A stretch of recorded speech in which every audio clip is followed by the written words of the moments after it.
Hello friends, अस्सलाम वालेकुम and welcome to Hidden Reality. दोस्तों, 19वीं सदी जालिम और जाबिर हुक्मरानों से भरी पड़ी है, लेकिन इनमें भी कुछ हुक्मरान ऐसे हैं जिन्हें आज तक तारीख तो क्या आने वाली कोई नस्ल भी भुला नहीं सकी है।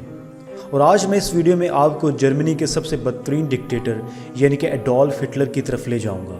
तो दोस्तों, उम्मीद करता हूँ कि आपको मेरी ये वीडियो पसंद आएगी। दोस्तों, एडोल्फ हिटलर 20 अप्रैल को ऑस्ट्रिया के गरीब घराने में पैदा हुआ। उसकी तालीम नहायत कम थी। ऑस्ट्रिया के दारुल हुकूमत वियना के कॉलेज ऑफ फाइन आर्ट्स में दोस्तों हिटलर को इसलिए दाखिला न मिल सका कि वो उनके मतलूबा मेयार पर नहीं पूरा उतरता था।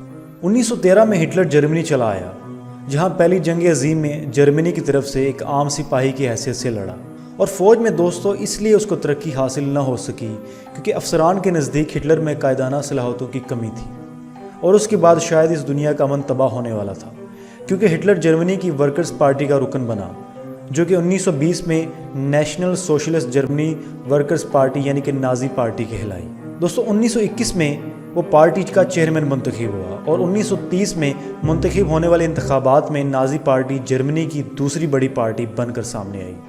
दोस्तों, यहाँ पर सबसे बदकिस्मती की बात शायद ये हुई कि 1933 के इंतखाबात में नाजी पार्टी अक्सरियत न हासिल कर सकी। उस वक्त के प्रेसिडेंट ने हिटलर को हुकूमत बनाने की दावत दी और हिटलर मुल्क के सबसे आला ओहदे यानी कि चांसलर तक जा पहुंचा। चांसलर बनने के बाद हिटलर ने जो सबसे पहला काम किया वो अपनी नाजी पार्टी का फ़रोग था।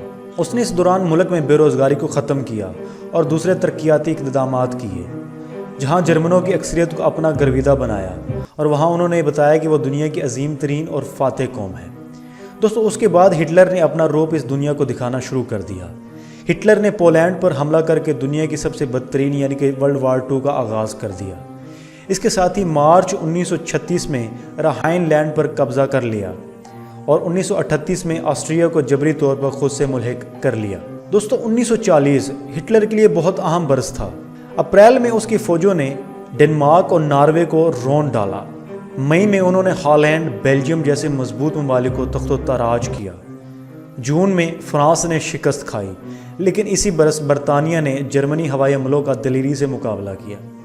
दोस्तों, जिसके बाद बरतानिया की मशहूर जंग शुरू हो गई, लेकिन हिटलर कभी भी इंग्लिस्तान पर काबिज होने में कामयाब न हो सका। दोस्तों, 1942 के वक्त तक जर्मनी यूरोप के एक बड़े हिस्से पर काबिज हो चुका था। तारीख में किसी कौम ने कभी इतनी वसी सल्तनत पर हुक्मरानी नहीं की थी, लेकिन कुदरत का कानून है कि हर अरूज को ज़वाल है, और ऐसा ही हिटलर और जर्मनी के साथ भी हुआ।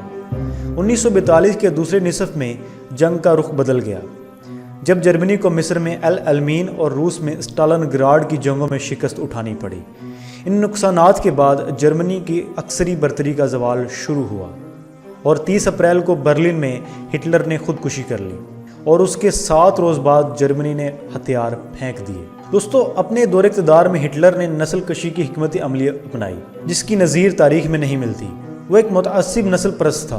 वो ख़ास तौर पर यहूदियों से शदीद नफ़रत रखता था। उसके अवामी तौर पर बयान करदा मकासद में एक मकसद ये भी था कि दुनिया में यहूदियों का वजूद हरफ गलत की तरह मिटा दिया जाए, और उसने ऐसा ही किया।